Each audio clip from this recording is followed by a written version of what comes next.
कांग्रेस का शासन 90 पर नहीं चलेगा, नहीं चलेगा। और मेहनत करेगा धोती वाला और राज करेगा टोपी वाला, ये नहीं चलेगा, नहीं चलेगा। हमने सबके लिए अपना बलिदान दिया, खून दिया, समर्थन दिया, अपना वोट दिया, लेकिन उसके बदले में हमारे समाज के भाइयों की हत्या की गई, हमारे समाज की आवाजों को कुचला गया। अब कुशवाहा समाज ना गूंगा रहेगा, ना गूंगी राजनीति में मोहरा बनेगा। हमें अपनी हिस्सेदारी की लड़ाई लड़ना है तो हमें सम्राट अशोक और जगदेव बाबू दोनों के पद चिन्हों पे चलने की जरूरत है। और हम अब सिर्फ सहयोगी नहीं, अब हम नेतृत्व करेंगे। और हम सिर्फ अब भाषणों में नहीं, अब हम बिल संसद और सरकार में दिखेंगे। जहां न्याय होगा निशिकांत वहां आवाज बनकर खड़ा रहेगा, और जहां अत्याचार होगा निशिकांत वहां तलवार बनेगा, और जहां समाज को पीछे छोड़ा जाएगा निशिकांत वहां बदलाव बनेगा, और जहां समाज को दरकिनार किया जाएगा निशिकांत वहां ढाल बनेगा, और जहां आपका सम्मान छीना जाएगा निशिकांत वहां प्रतिकार बनेगा। ना तलवार से ना ताज से इतिहास बदलता है, समाज की आवाज से। साथियों, आज का मंच सिर्फ एक राजनीतिक मंच नहीं है, यह एक क्रांति की शुरुआत है। ये हुंकार है उस समाज की जिसकी आवाज को सदियों से दबाई गई, मिटाई गई, फिर भी आज इस पाटलिपुत्र की भूमि पे खड़ा हुआ है। और इस मंच पर उपस्थित हमारे सम्मानीय अतिथियों और हमारे क्रांतिकारी साथियों, और इस आज के ऐतिहासिक हक की हुंकार रैली में शिरकत करने आए हमारे माता पिता सम्मान, हमारे बुजुर्गों और हमारे प्यारे भाइयों और बहनों, मैं आप सभी को अपने दिल से इस्तकबाल करता हूं, आप लोग का स्वागत करता हूं, आप लोगों का अभिनंदन करता हूं। साथियों, आप लोगों ने मुझ पर, इस आंदोलन पर और मेरी आवाज पर भरोसा किया, इसके लिए मैं आप सभी को दिल से शुक्रिया अदा करता हूं। और आज की ये जो सभा है महज एक सभा नहीं है, ये एक जन आंदोलन की शुरुआत है। और आज का भाषण कोई भाषण नहीं है, आज उस क्रांति की शुरुआत है। आज जो समाज की आवाज सदियों से दबाई गई है, आज उसी का गूंज बनकर उठ रही है। और मैं एक बार आप लोगों को बताना चाहता हूं कि मेरे साथ आप लोग जय जयकार कीजिएगा सम्राट अशोक के, जगदेव बाबू की, कर्पूरी ठाकुर की, भीमराव अंबेडकर की, अब्दुल कलाम की। धन्यवाद।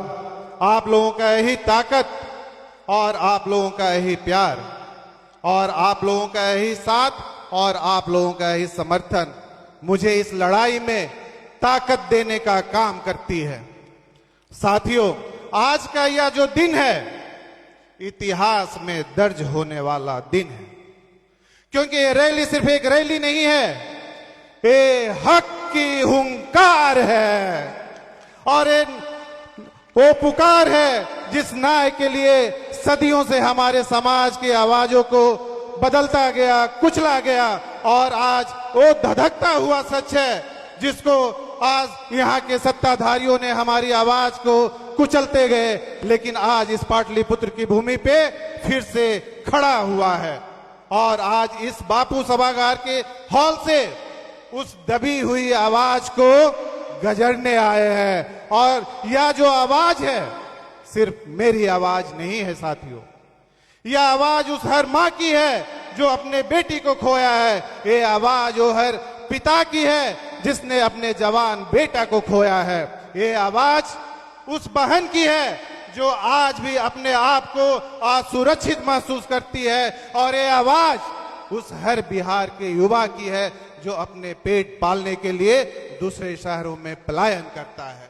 और ये आवाज उस समाज की है जो अपने सम्राट अशोक की विरासत को वापिस पाना चाहते हैं। और ये आवाज वो 90% समाज की है जो अपने जगदेव बाबू के अधूरे सपने को पूरा करना चाहता है। और ये आवाज वो 90% समाज की है जो दलित है, शोषित है, अल्पसंख्यक है, वंचित है और आज अपने हक के लिए आज यहाँ खड़ा है। ये हक की हुंकार है।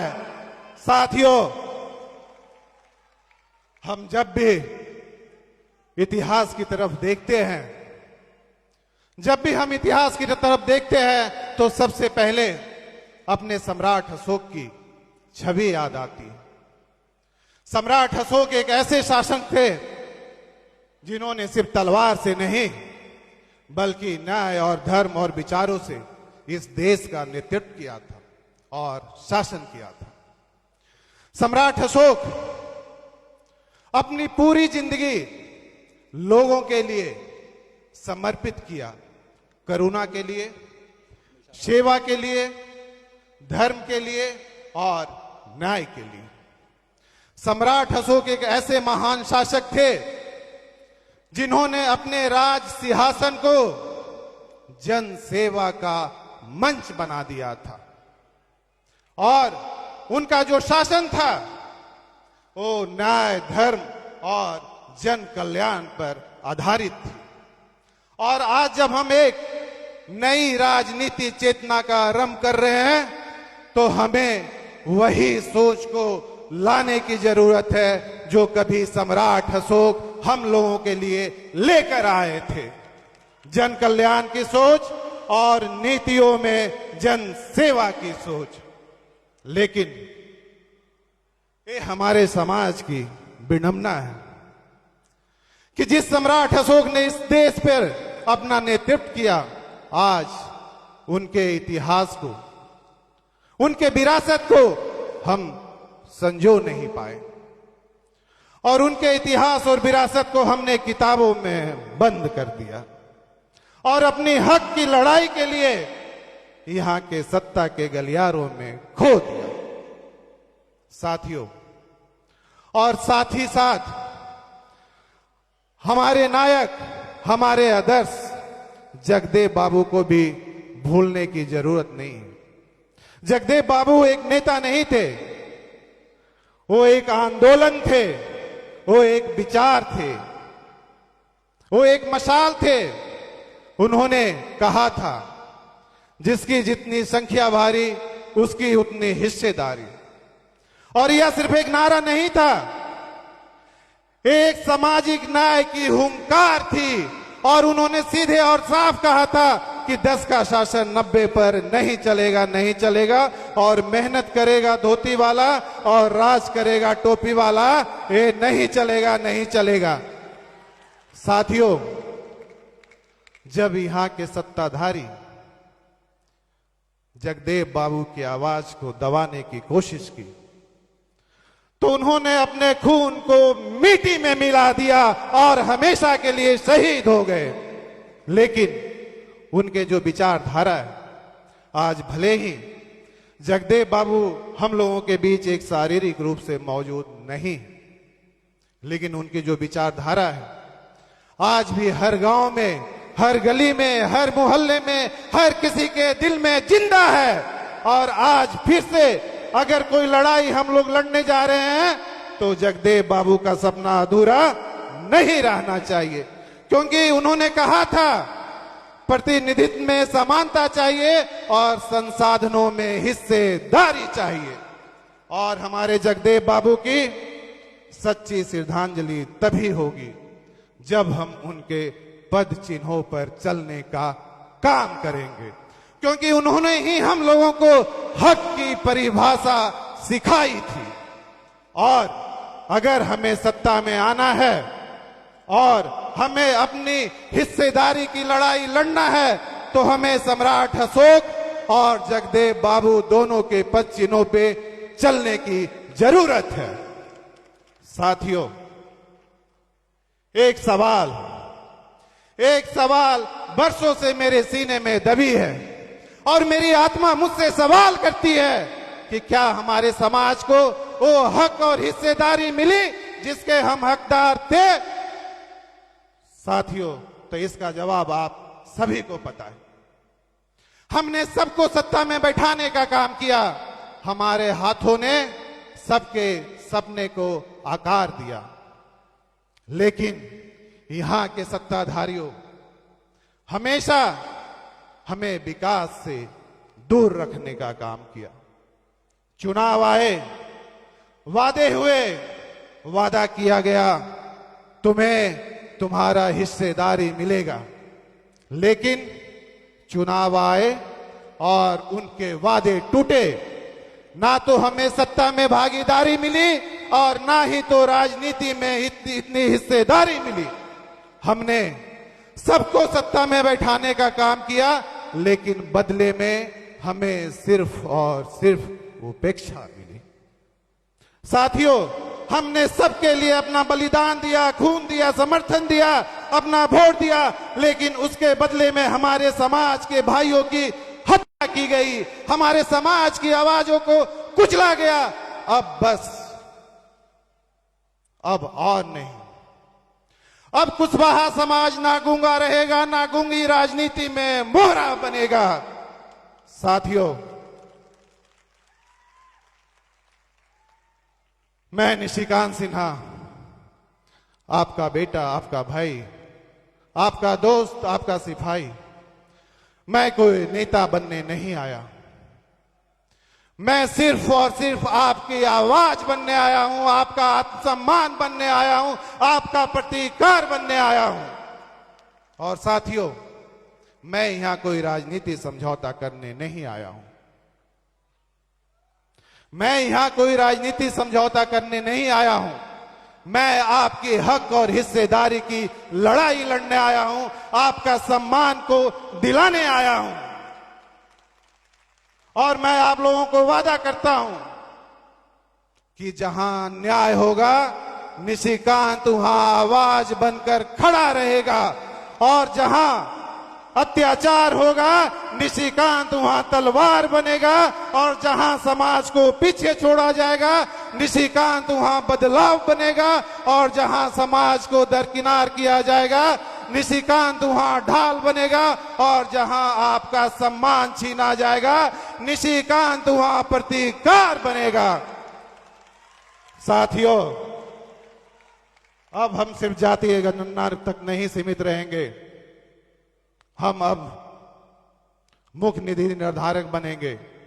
और हम अब सिर्फ सहयोगी नहीं, अब हम नेतृत्व करेंगे। और हम सिर्फ अब भाषणों में नहीं, अब हम बिल संसद और सरकार में दिखेंगे। अब हमारी एकता को कोई तोड़ नहीं सकता, और अब हमारे समाज को कोई रोक नहीं सकता। अब हम इतिहास देखने का इंतजार नहीं करेंगे, अब हम इतिहास रचने का इंतजार करेंगे। और आपका बेटा, आपका भाई, आपका सिपाही आप लोगों से वादा करता है, और मैं एक संकल्प लेता हूं कि मैं अपने समाज के लिए, मैं अपनी शक्ति, मैं अपना नेतृत्व और मैं अपना भविष्य इस समाज को देने के लिए अपना जिस्म का, खून का एक एक कतरा इस समाज को समर्पित करता हूं, समर्पित करता हूं। साथियों,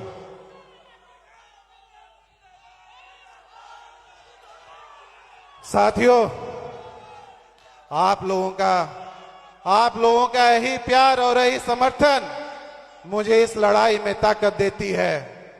और साथियों, आज का मैं जो दिन है, ये मैं कोई भाषण देने के लिए नहीं आया हूं। मैं सिर्फ और सिर्फ आप लोगों को जगाने के लिए आया हूं, ताकि आने वाले समय में आप अपने हक की हिस्सेदारी के लिए लड़ाई लड़े, और जो सम्राट अशोक एक इतिहास रच कर गए थे, वो फिर से हम लोग इतिहास रचने का काम करेंगे।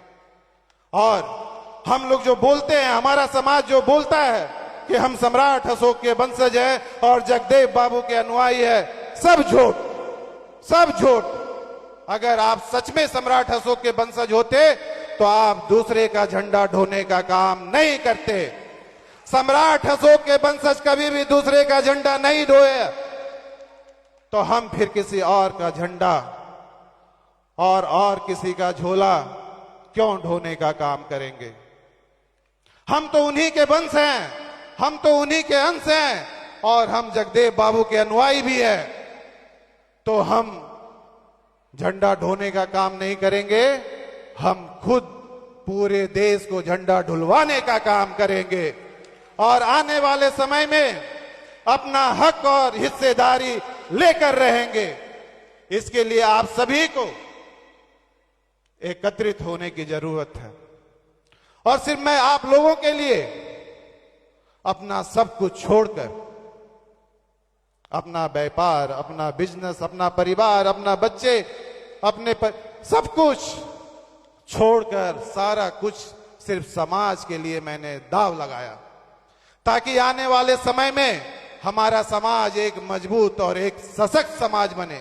आने वाले समय में हमारा 90% समाज को उनके हक और हिस्सेदारी मिले, और आने वाले समय में हमारा बिहार एक विकसित बिहार बने।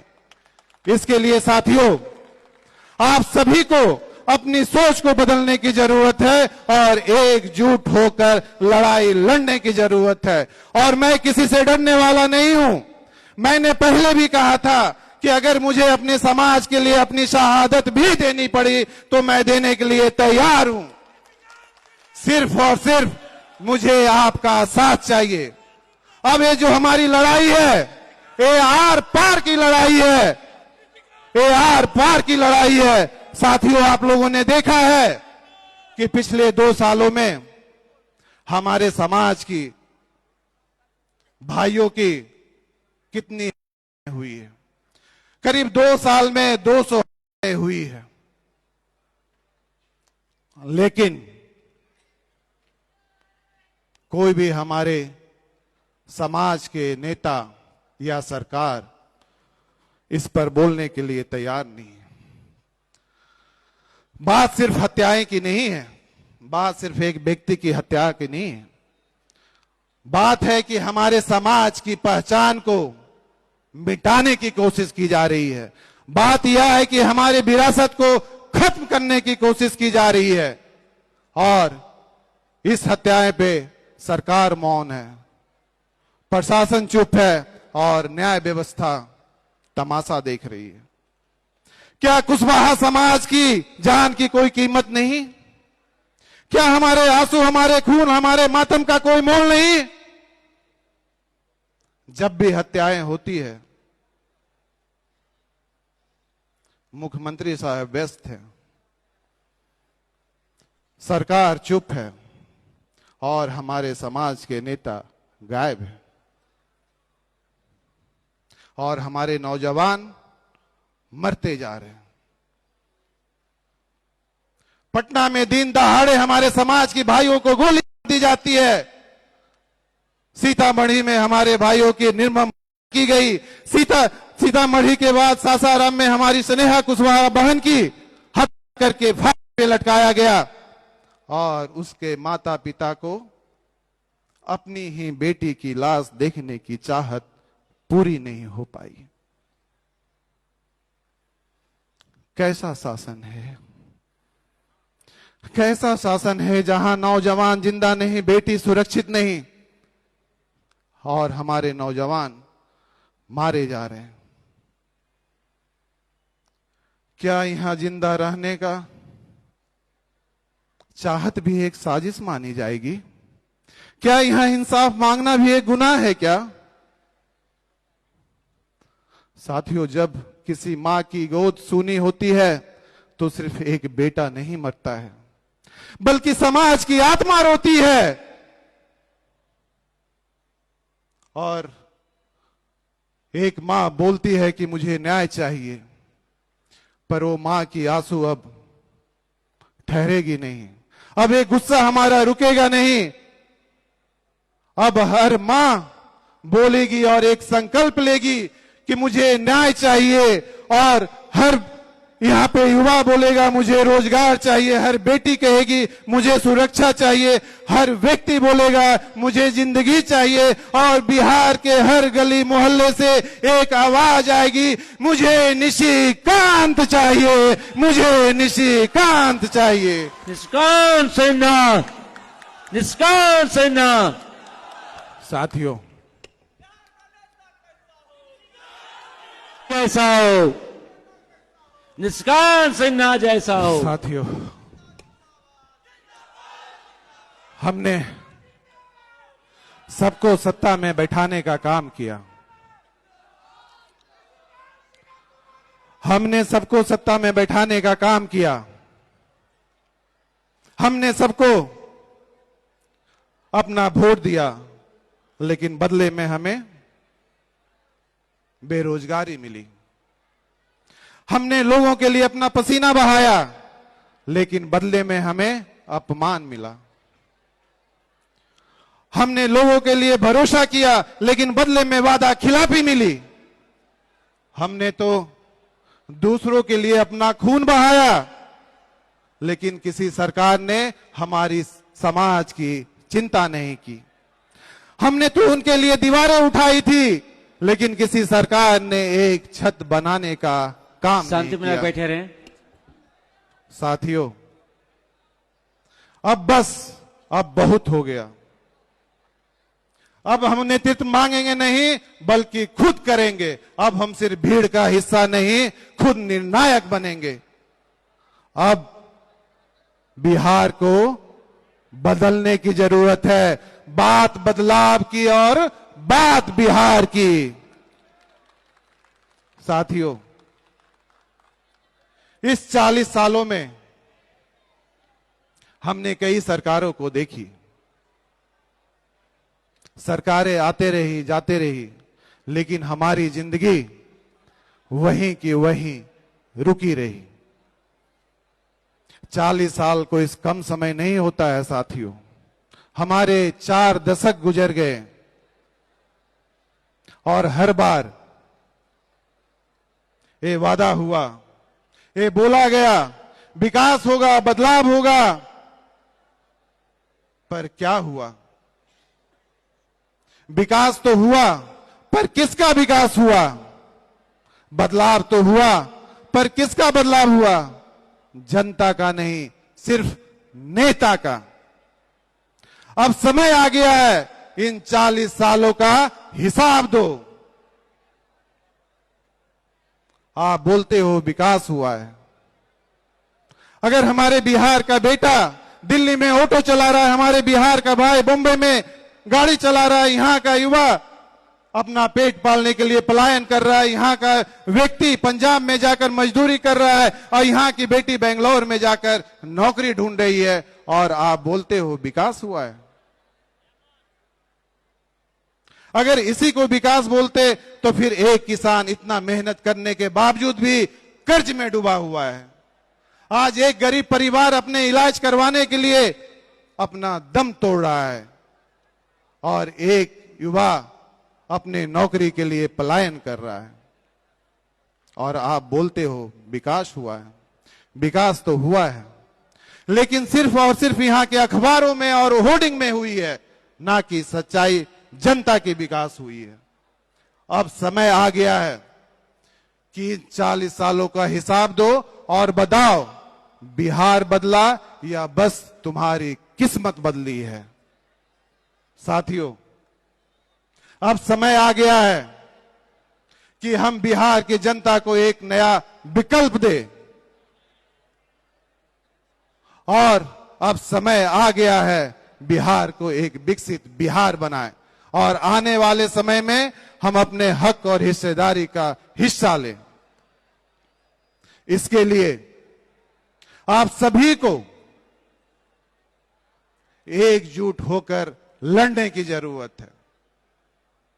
अगर आज नहीं लड़ेंगे तो इतिहास आपको कभी भी माफ नहीं करेगा साथियों, और ये मौका आपको कभी दोबारा नहीं मिलेगा, और कोई भी समाज का बेटा पुनः आपकी लड़ाई लड़ने के लिए नहीं आएगा।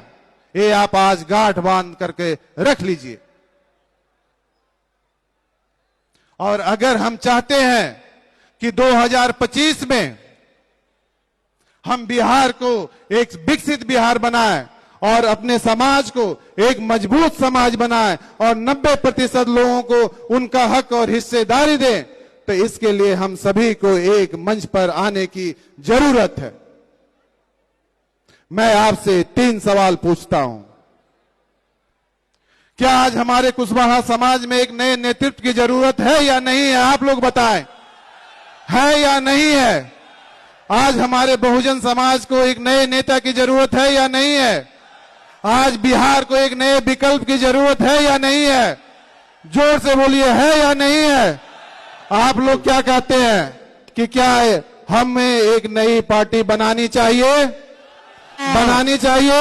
हाँ। और 2025 में अपनी ताकत दिखानी चाहिए? हाँ। तो आप लोगों की बातें और आप लोगों का आदेश को पालन करते हुए मैं आप लोगों को बताना चाहता हूं कि मैं एक नई पार्टी की घोषणा कुछ ही समय में एक नए जगह पे, और मैं आप लोगों को एक और बड़ी बात बताने जा रहा हूं कि लड़ाई जब पूरे बिहार की है तो बिहार की 10 सबसे बड़ी पार्टी हमारे साथ आकर इस लड़ाई को लड़ने के लिए तैयार है। और इसकी घोषणा 10 पार्टियों के साथ हम शायद हफ्ता 10 दिन के बाद प्रेस कॉन्फ्रेंस करके करने वाले हैं। और उदाहरण के लिए मैं बता रहा हूं कि जो देश की सबसे बड़ी पार्टी थी और अभी भी है, जिन्होंने बिहार बिहार के लोगों को एक सपना दिखाने का काम किया था, और जितने में बिहार में अभी तक नेता बने हैं सब उसी पार्टी के प्रोडक्ट हैं। आप सब लोग उस पार्टी को जानते होंगे, जनता पार्टी। जनता पार्टी भी आज हमें अपना नेता चुन लिए हैं, और इसके लिए मैं जनता पार्टी के सभी सदस्यों को मैं बहुत बहुत धन्यवाद देता हूं। ये जनता पार्टी के हमारे अध्यक्ष हैं और उनके सीनियर लोग हैं, आप इनके लिए एक बार जोर से ताली बजाइए। ये 2025 जो चुनाव होगा वो जनता पार्टी हमारे नेतृत्व में हम लोग मिलके करेंगे और हमारे साथ विलय भी करेंगे। और दूसरी जो सबसे बड़ी पार्टी मैं आपको बताना चाहता हूं, जिनकी हम हमेशा बात करते हैं, जो हमारे आदर्श रहे हैं, हमारे जगदेव बाबू, जो जगदेव बाबू की ओरिजिनल पार्टी थी, जिन्होंने खुद उन्होंने अपने हाथों से बनाया था शोषित समाज दल। आज शोषित समाज दल भी अपना नेता निशिकांत सिन्हा को चुन लिए हैं, और शोषित समाज के भी अध्यक्ष और उनके कार्यकर्ता यहाँ पे मौजूद हैं। तो हम लोग 10 बड़ी पार्टी के साथ, ये तो सिर्फ अभी 2 पार्टी का मैंने आप लोगों को उदाहरण दिया है, अगले समय में 10 बड़ी पार्टी के साथ हम लोग हमारे साथ विलय होने वाले हैं, और 2025 का जो चुनाव है हम लोग साथ में लड़ने वाले हैं, ताकि आने वाले समय में बिहार की जनता को एक नया विकल्प देने का काम करें और बिहार को एक विकसित बिहार बनाने का काम करें। इसके लिए मुझे आप सभी लोगों का आशीर्वाद और साथ की जरूरत है। आप लोग हमारे साथ तैयार हैं? इस लड़ाई में साथ देने के लिए तैयार हैं? तो फिर से अगले बार मैं आप लोगों को बुलाने वाला हूं, और बहुत बड़ी खबर आपको हफ्ते 10 दिन के अंदर देने वाला हूं। और फिर इसी ताकत को हम लोग, अभी मौसम को देखते हुए गांधी मैदान में हमने रैली नहीं रखी थी, और मौसम ठीक होगा तो चुनाव के पहले हम इस आगाज को गांधी मैदान से, आज बापू सभागार से तो हक की हुंकार लगी है, और उस समय गांधी मैदान से बदलाव की हुंकार लगेगी। इसलिए आप लोग अपना कमर कस लीजिए और लड़ने के लिए तैयार हो जाइए। और आप लोगों ने मेरे ऊपर भरोसा जताया, मेरे ऊपर विश्वास किया, आप लोगों ने मेरा समर्थन दिया, इसलिए मैं आप लोगों को फिर से एक बार दिल से आभार व्यक्त करता हूं। इसी तरह से आपका साथ, आपका प्यार बना रहे, और आने वाले समय में हम लोग एकजुट होकर बिहार को बदलने का तैयारी करें। धन्यवाद। निशिकांत सिन्हा जिंदाबाद।